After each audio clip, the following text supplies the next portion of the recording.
Hello, welcome to this instructional. My name is Deborah Nell, and I'm going to be instructing you and showing you how I paint on Yupo paper. But before I do that, I just want to show you some paintings I've done on Yupo, so you can get an idea of the kinds of things that you're able to do on Yupo paper.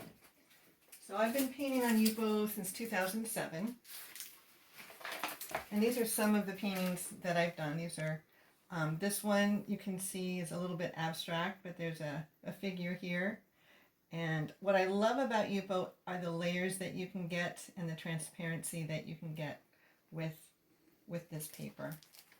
This is another one. It's mostly in blacks and a little bit of color up here. But the white that you see is actually the white of the paper. And I'll be explaining how you can wipe things off and put things onto the paper and get that layered look. This is another painting of a couple dancing, and again you can see the different layers of color as they come through, and again the white you see is the white of the paper. And this is one last painting here. And when I paint on Yupo paper, I don't pre-plan, so I don't know what the painting is going to be when I start. I simply use the different techniques that I've used in the past, using acrylic ink and acrylic paint. And I move the paint around, I add things, I take things away until I see an image in the paint. And at that point, then I further define it. The nice thing about Yupo paper is that if it doesn't work out, if I'm not happy with how it's turning out, I can simply wipe it off and start over. Isn't that amazing? Because it gives you such freedom. So I'm going to go over the different supplies that I use when I paint on Yupo paper. This is Yupo paper. It's a slick synthetic paper. You can paint on either side. You can get it in a pad. This is a 9x12, which came in a pad. You can also get it in larger sheets. You can get it by 20 by 36, and you can also get it in a roll. And I buy my Yupo paper online with Dick Blick, and I've noticed that Hobby Lobby is now carrying Yupo paper, and possibly Michael's as well. So it's becoming more popular because it is very forgiving. Now these are the acrylic inks that I use. I really like the brand Amsterdam. It's a very fluid acrylic ink, and these are some of the colors that I have here. And I use acrylic paints. I use Liquitex, but you can use any acrylic paint that you like. You can even use watercolor. Anything that's water soluble, you can use on Yupo paper.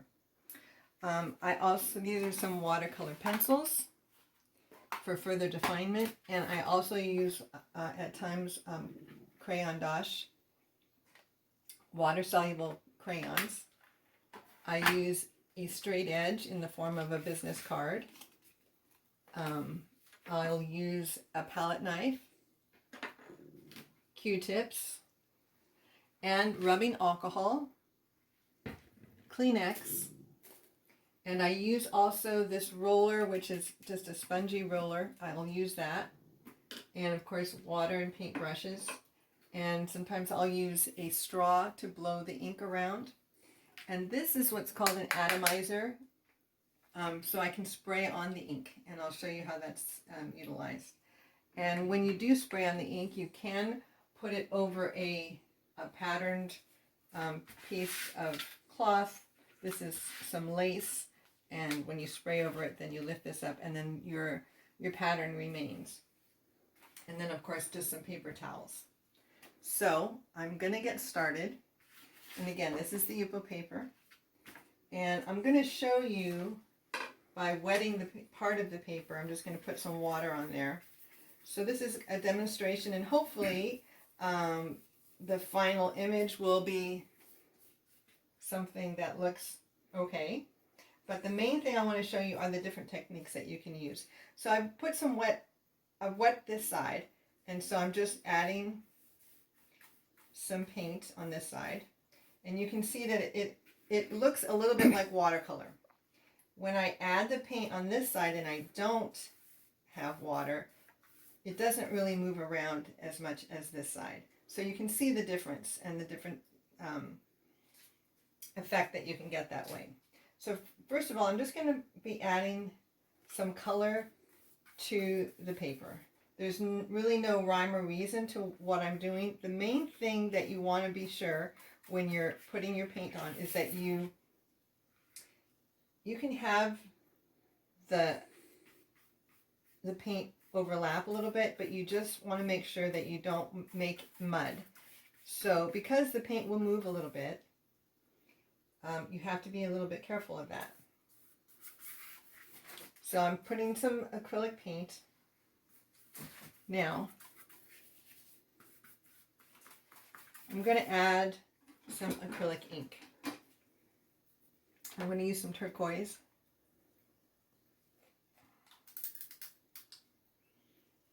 And I'm going to take my atomizer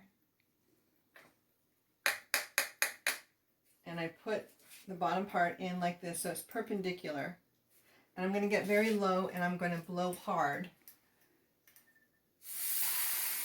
And as you can see, it's blowing onto the paper a film of color. Once you finish that, you want to rinse off your ink.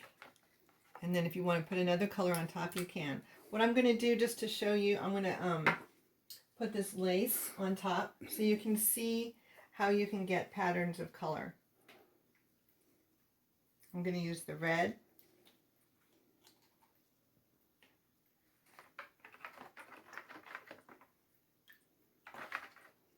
And I'm just making sure that all of the previous color is out.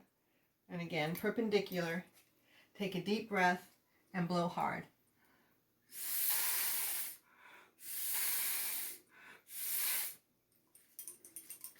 Okay, so let's see what that looks like. And you want to make sure you put your lids back on the ink. The ink can, if it does spill, it's going to stain, so you got to be careful with that. Okay, so we have a little bit of a pattern there, not too much, but just I wanted to give you an idea of what you can do. Okay, now I'm going to add just some ink by using the dropper. Just like that. And then I'm going to take a straight edge like this, and I'm going to lightly take this and move it around. So what it's doing, and you can see this effect that it's giving it.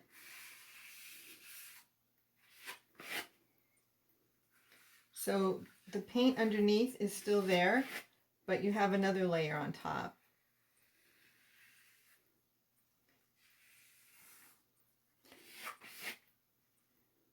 And I'm going to spray a little bit of the rubbing alcohol, and you can see what happens to it. It disperses the paint, and I'm going to take a Kleenex and just drop it on there like so, and lightly roll this, and then lift it. And again, you can see how it has lifted things up. Now, as I'm painting this, I will move things around and add more detail or just add more things. Another thing you can do is you can take a straw, and where there's any ink that's still wet, you can blow.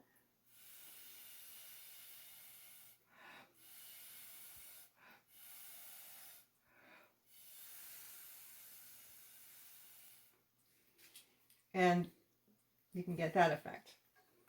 Another thing you can do, you can take a Q-tip and put some rubbing alcohol on the tip, and you can draw into the paint. Okay, you can do that kind of thing. So what you're seeing is the white of the paper. You can also take some watercolor pencils and dip the tip of it, and you can draw with it as well. I'm going to get a little bit of a darker color.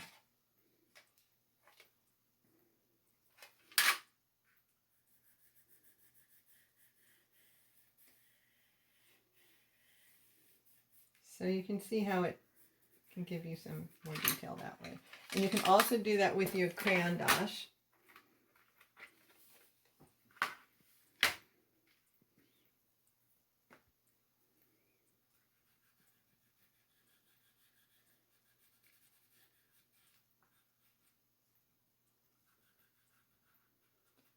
And Yupo paper is wonderful if you love working abstract. And I have tried to work abstract, and this is right now very abstract. But the way that my brain works is that I'm always looking for images in the paint. And so I just don't feel satisfied until I bring out those images. And if I can't see something, then I just keep working it until I do. And if that means wiping parts of it off, I do that.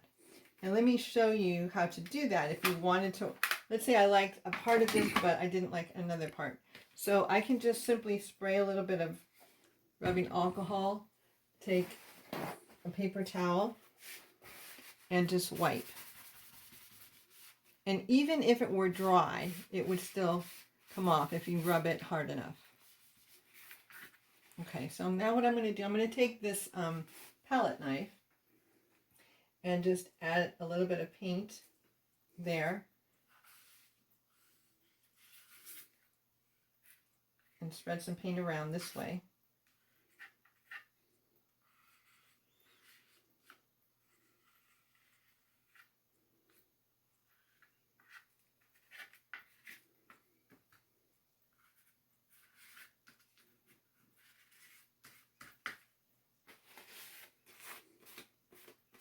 And I'm going to, it's looking a little bit like a scene, like a landscape of caverns or mountains.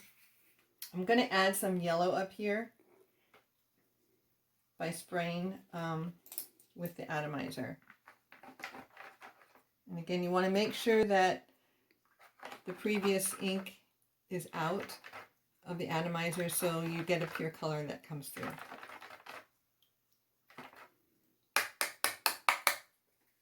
And again, you take a deep breath.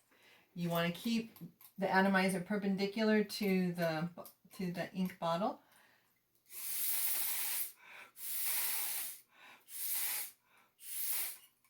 Okay, and so you can see that there's like an overlay now of yellow on the top.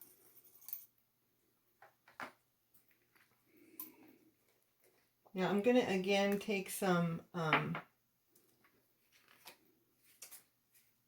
this business card and just cut into the colors, into the paint.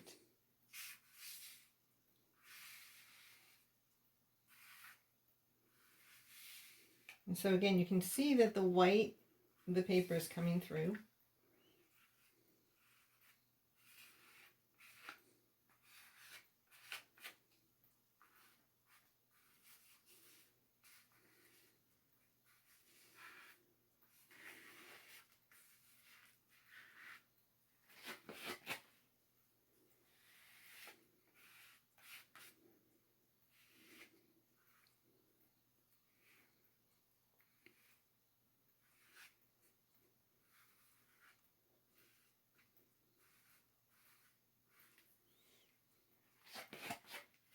And as you can see, I haven't used the paintbrush very much. I don't tend to do that very much when I paint on Yupo, but I am going to use a paintbrush and just put some more yellow up here.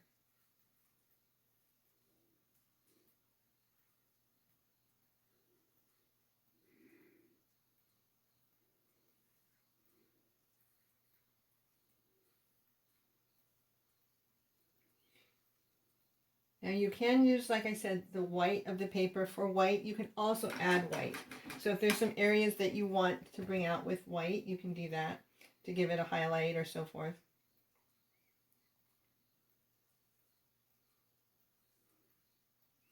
It looks like this one is going to be somewhat abstract, but what I'm going to do is I'm going to turn it around and see if I see something. Okay, and that's what I do sometimes. And actually, I like that a little bit better than the other way. And it's still a landscape of something, and these are more like mountains up here.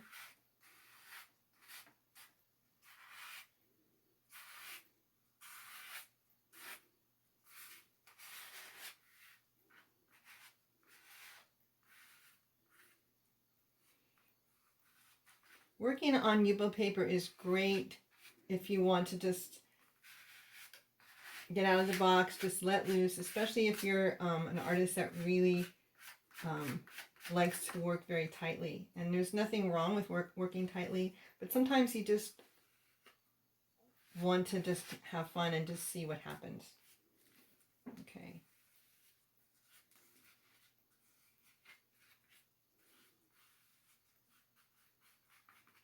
You can use the edge too to do that kind of thing, where you're pulling some of the paint aside so you can see the white coming through. And that's actually a great way to do a tree. Yeah. And so there is a tree that's forming here. I'm going to bring that out a little bit.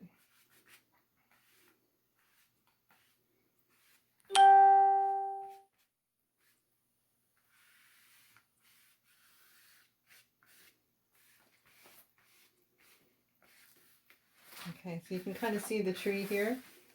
And again, I've used this straight edge to give you the sense of bark and limbs.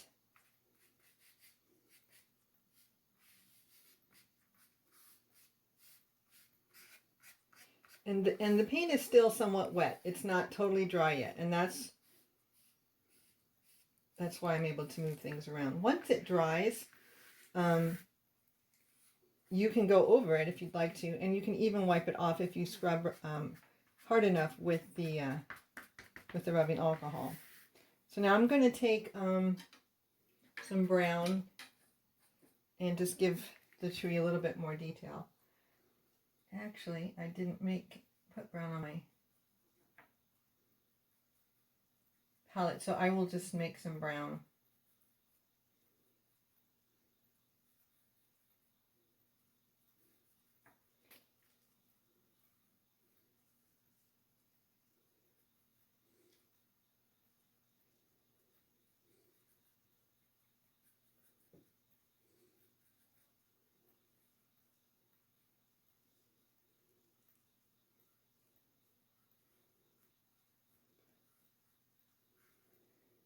And a little bit of black to give it some more depth.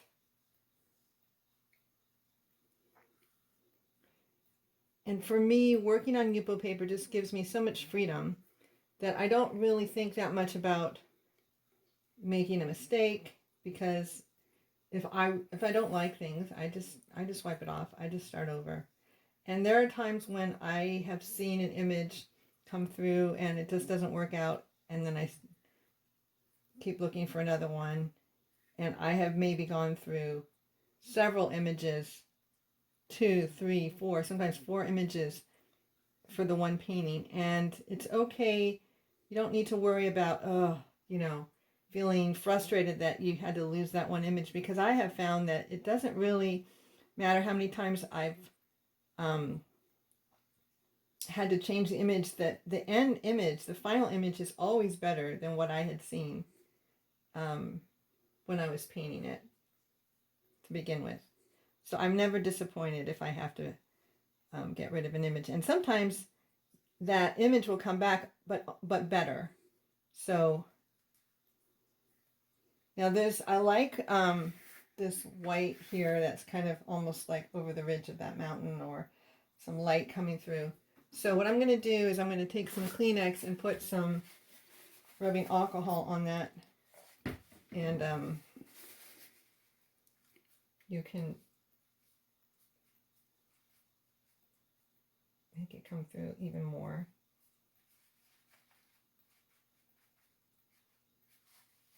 Like so.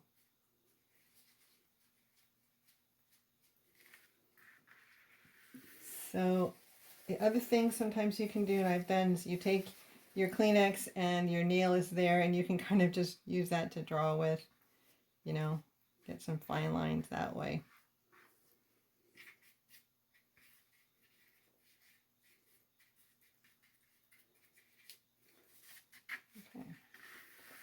So I think for now I am pretty satisfied with this painting. And once you're finished, you just let it dry.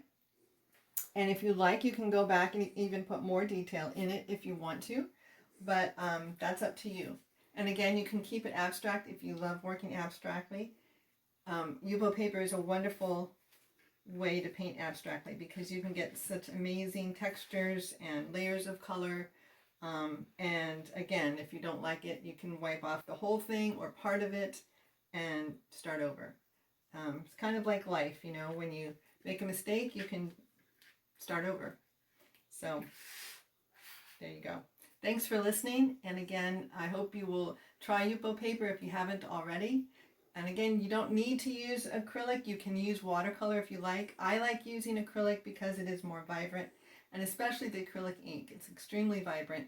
The nice thing with Yupo paper versus regular watercolor paper or other kinds of paper, the ink and the paint is not absorbed into the paper. It's dried right on the surface. So you get the full vibrancy of the colors, the full pigment, and that's what makes things really pop when you work on Yupo paper. So thanks for listening, and again, I hope you try Yupo paper.